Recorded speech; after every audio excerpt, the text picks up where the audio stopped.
دون التأثير على فاتورة الكهرباء. أولاً، شغل الغسالة بكامل حمولتها لأنها هتستهلك نفس كمية الطاقة.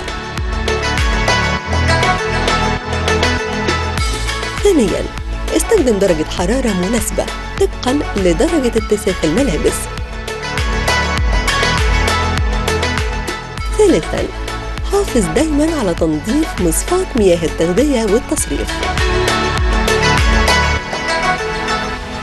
رابعاً، اشتري الغسالة المحتوية على بطاقة كفاءة الطاقة. وأخيراً، جفف الغسيل بأشعة الشمس ولا تعتمد على المجفف الكهربائي.